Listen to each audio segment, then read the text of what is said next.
Hey, how y'all doing? Welcome to another Deck Tech video. This is number 3. Today we're going to focus on Mono Blue Commander, Fblthp. And some of you are not going to like this video because a lot of people have problems with infinite combos. I love them. That's just who I am.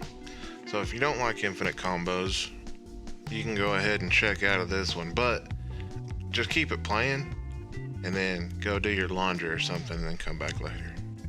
First, let's talk about our commander, our boy here, Fblthp the Lost. He's a 1/1 legendary creature. He's a homunculus for 1 and a blue. When Fblthp the Lost enters the battlefield, draw a card. If he enters from your library or is cast from your library, draw 2 cards instead. And if he becomes a target of a spell, shuffle him into its owner's library.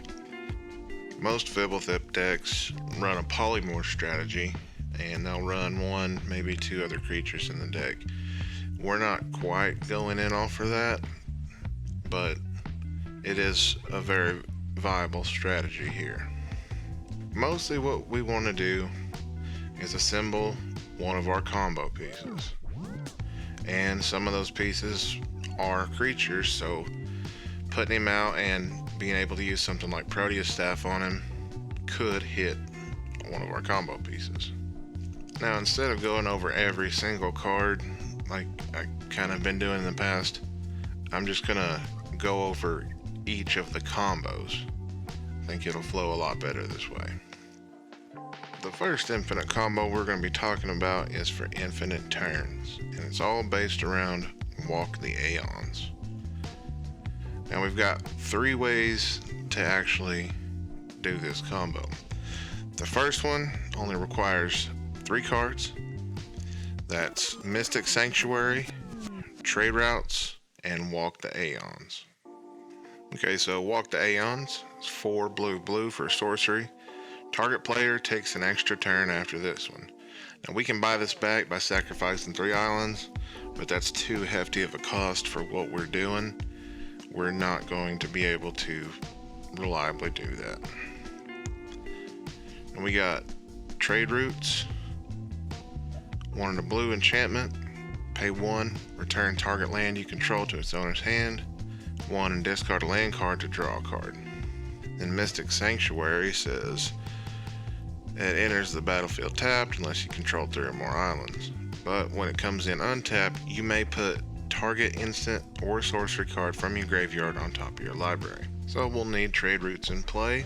We'll cast Walk the Aeons, getting us an extra turn. Play Mystic Sanctuary, returning Walk the Aeons to the top of our library. Then we can use the mana from Mystic Sanctuary to bounce Mystic Sanctuary back to our hand. Then we can do whatever else we want to do on our turn, and then pass to our next turn and rinse and repeat.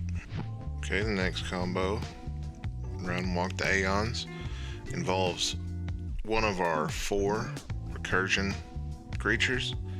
We got Archaeomancer, Salvager of Secrets, Scholar of the Sages, and Shipwreck Dowser.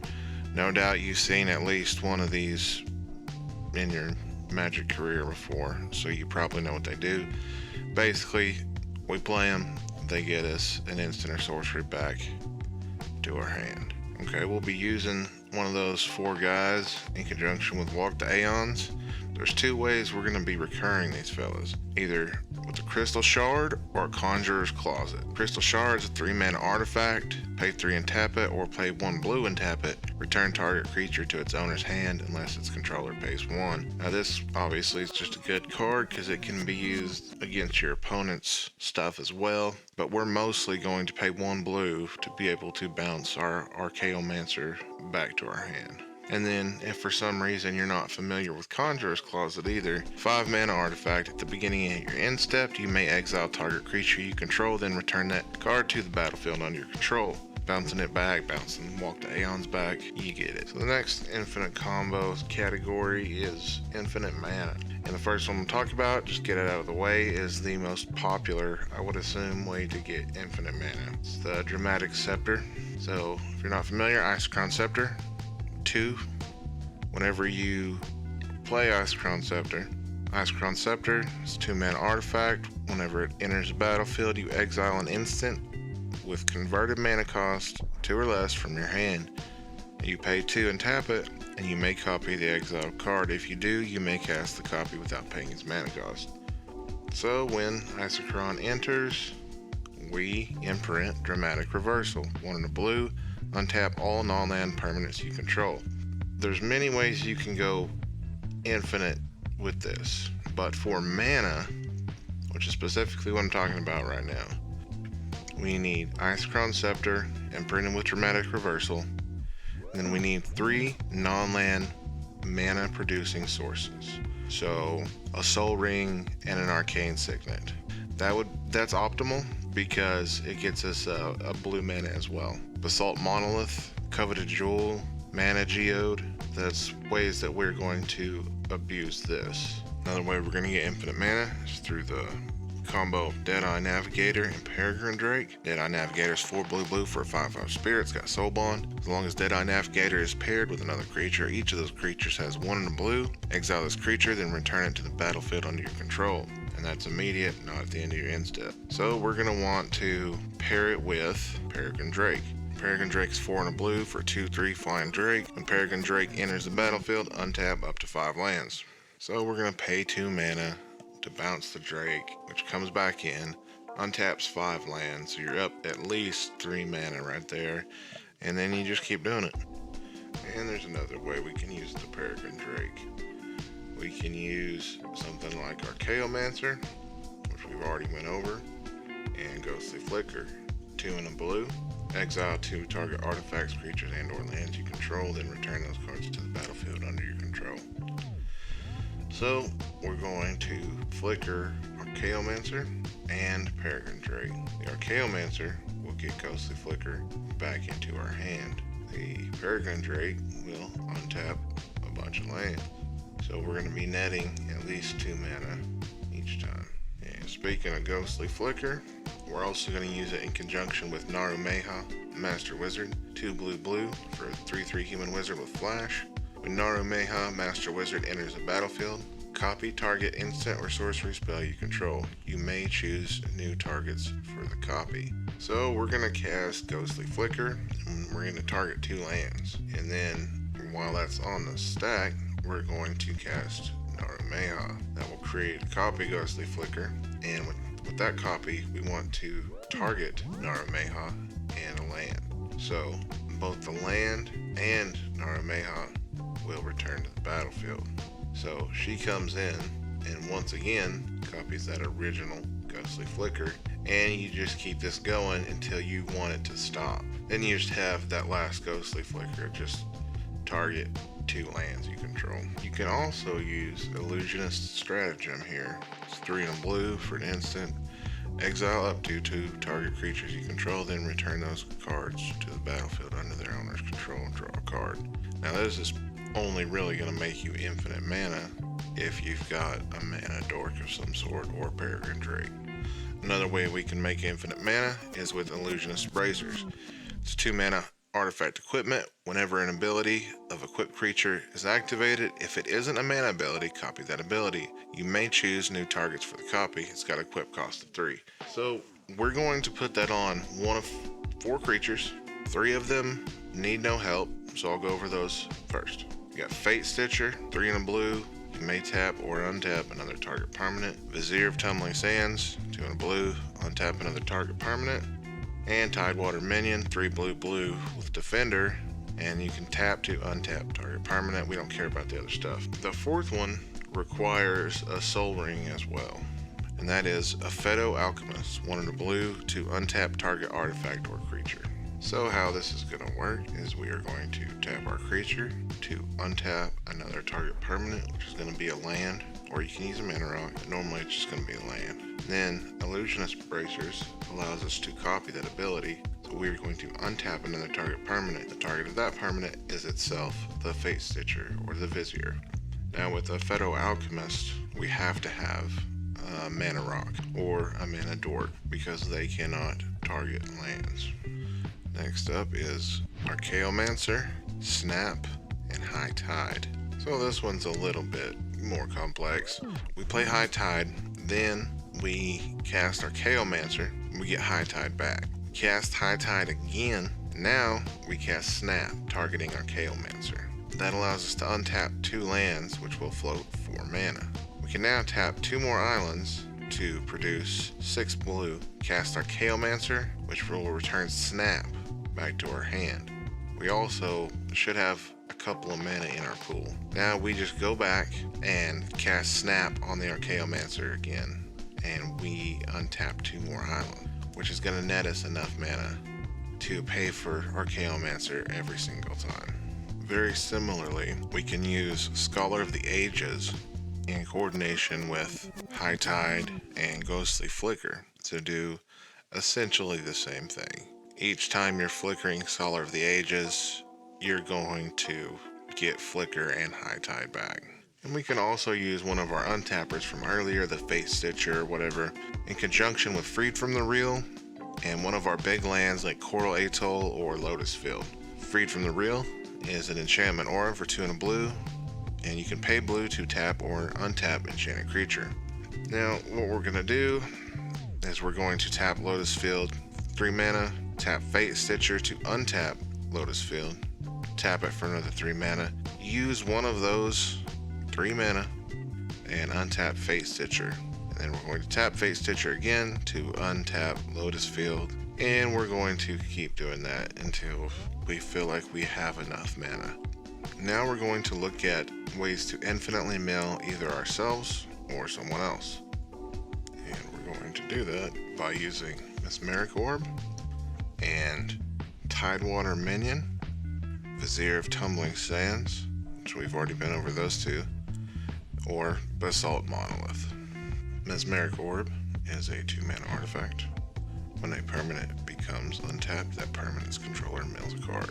So, whether we're using one of the creatures or the monolith, we're untapping itself, and then untapping itself, and then tapping itself, and then untapping it.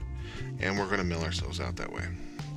Of course, if we're wanting to mill ourselves out, we're running the full suite of Laboratory Maniac, Jace Wielder of Mysteries, and Thassa's Oracle.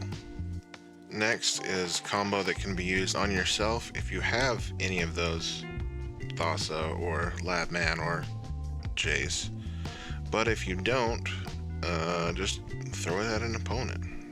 So we've got Fraying Sanity plus Traumatize or Maddening Cacophony. So Fraying Sanity is 2 and a blue for an enchantment curse.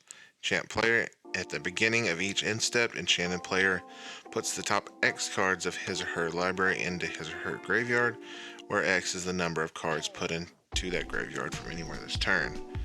And then we can use Maddening Cacophony. It's 1 and a blue, but it also has kicker cost of 3 and a blue. Each opponent mills 8 cards. If this spell was kicked, instead each opponent mills half their library rounded up. I'm sure that someone has played against a Bruvac deck and hates this card so very much. Or we can play Traumatize, 3 blue blue, target player puts the top half of his or her library rounded down into his or her graveyard, plus Fraying Sanity, that is the rest of their library. Next up is a bit of a weird one. We're going to use Cephalid Illusionist, 1 and a blue for a 1/1 Cephalid Wizard. Whenever Cephalid Illusionist becomes a target of a spell or ability, put the top 3 cards of your library into your graveyard. We're not going to worry about the last part of that. So what we're going to do is we're going to need one other creature on board and Lightning Greaves. 2 mana, equip creature has haste and shroud. We don't care about that. What we do care about is the equip cost of 0. Now, equipping a creature is an ability. So therefore, when we equip Lightning Greaves to Cephalid Illusionist, we will mill 3 cards. Now, we need another creature so that we can pay 0 to equip the Lightning Greaves to that other creature, then move them back onto the Illusionist and keep repeating this. Because Lightning Greaves grants Shroud. But we can use something like Shuko, which also has an equip cost of 0. And we don't have to reattach it to another creature to then equip Illusionist again. You can pay that equip ability cost multiple times without moving the equipment around. That's just a extra little tip for you for something like Murderer's Axe, which has an equip cost of discard a card if you're actually wanting to discard a card for reasons Bone Miser or Madness cost or whatever. But if we are running with Lightning Greaves, we need the extra creature.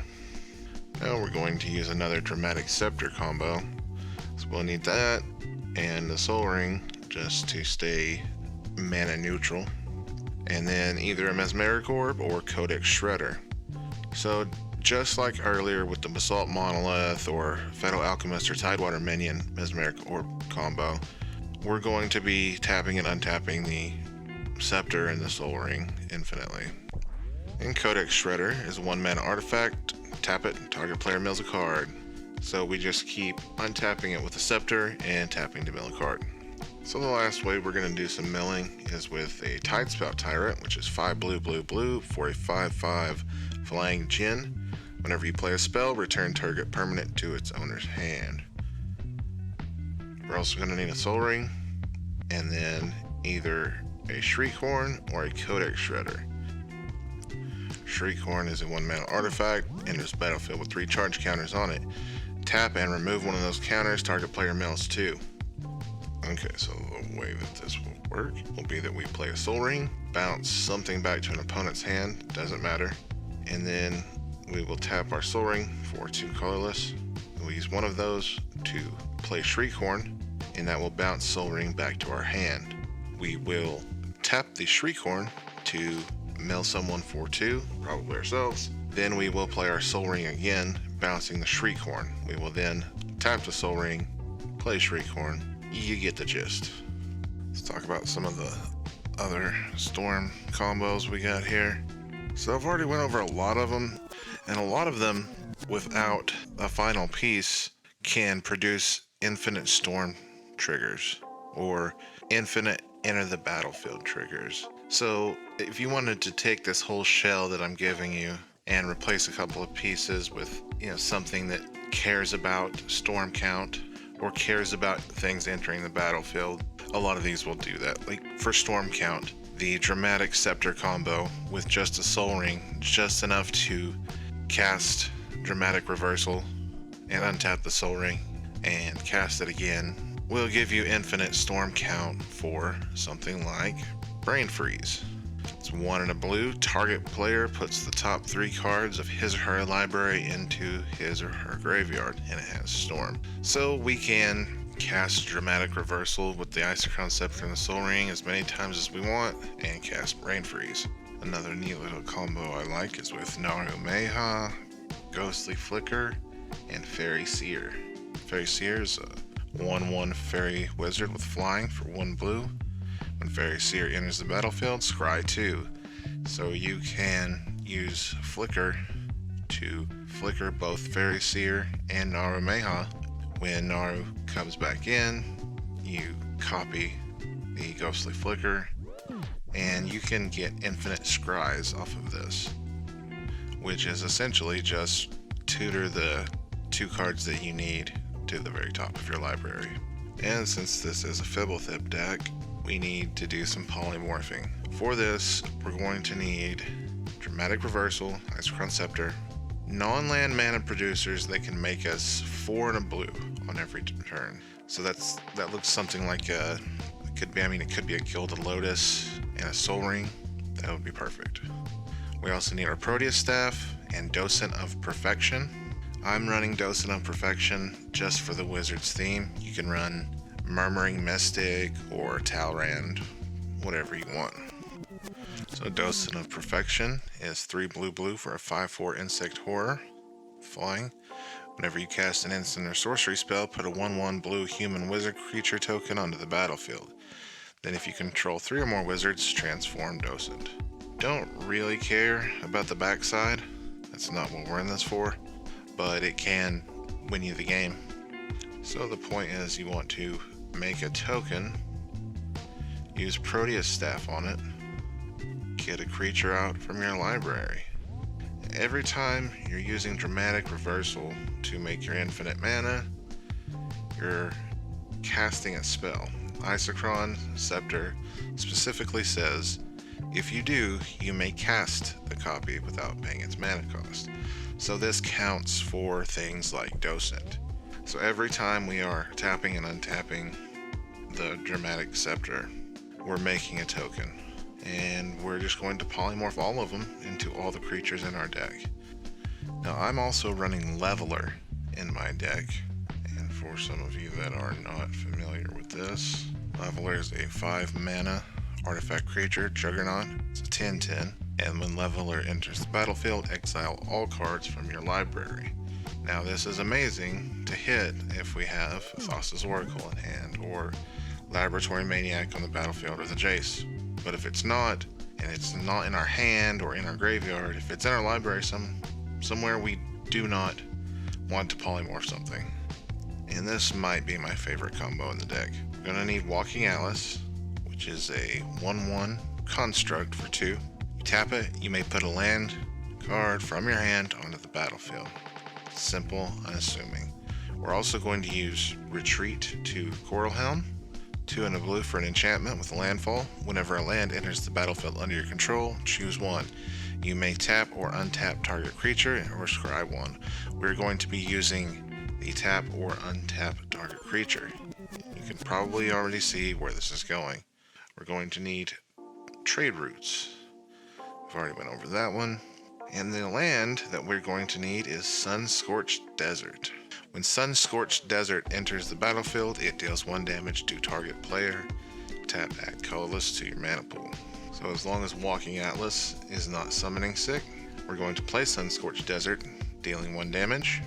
Retreat to Coral Helm will trigger, and we will untap Walking Atlas.